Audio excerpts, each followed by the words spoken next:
Ruxsat bersangiz yana bir taklifim bor. Washingtonga borganimda davlat idoralar binolarining 55% xususiy kompaniyalarga tegishli ekanligiga guvoh bo'ldik. Davlat organlari tadbirkorlardan binoni uzoq muddatli ijaraga olar ekan, hatto Adliya vazirligi hamda FBR bo'linmalarining ham ijaraga olingan binoda joylashgan.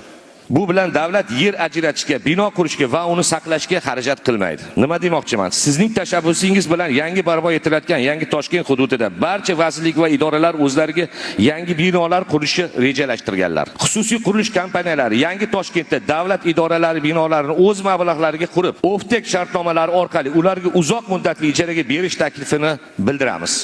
Xususiy kompaniyalar oftek shartnomasi bo'lsa, chetdan bond chaqirib, kredit olib, pul tortib kelib qurishni qila oladilar. Xususiy kompaniya o'zi buyurtmachi bo'lsa, qurish arzonlashadi va sifati ortadi. Buning natijasida davlat byudjetining ma'muriy binolar qurish uchun mo'ljallangan mablag'lari tejab qolinadi. Agar ruxsat bersangiz, bu bo'yicha takliflarimizni kiritamiz. Ushbu loyihani amalga oshirsak, 100 mingdan ortiq yangi ish o'rinlari yaratiladi. O'tgan yil tadbirkorlar bilan o'tkazgan uchrashuvdan so'ng biz 3 ta yangi fabrikani ishga tushirdik. Bitta yangi mehmonxona ochdik. Yil oxirigacha 6 ta mehmonxona ochamiz. Bu 2000 yangi ish o'rini demakdir. Ruxsat bersangiz yana bir taklifim bor. Washingtonga borganimda davlat idoralar binolarining 55% xususiy kompaniyalarga tegishli ekanligiga guvoh bo'ldik. Davlat organlari tadbirkorlardan binoni uzoq muddatli ijaraga olar ekan, hatto Adliya vazirligi hamda FBR bo'linmalarining ham ijaraga olingan binoda joylashgan.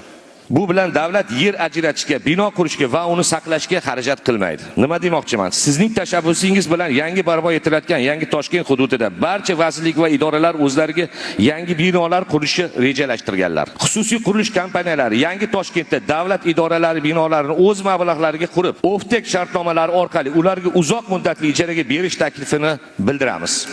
Xususiy kompaniyalar oftek shartnomasi bo'lsa, chetdan bond chaqirib, kredit olib, pul tortib kelib qurishni qila oladilar. Xususiy kompaniya o'zi buyurtmachi bo'lsa, qurish arzonlashadi va sifati ortadi.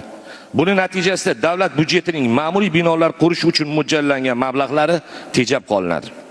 Agar ruxsat bersangiz, bu bo'yicha takliflarimizni kiritamiz.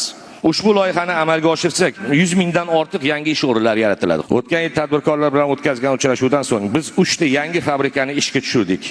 Bitta yangi mehmonxona ochdik. Yil oxirigacha 6 ta mehmonxona ochamiz.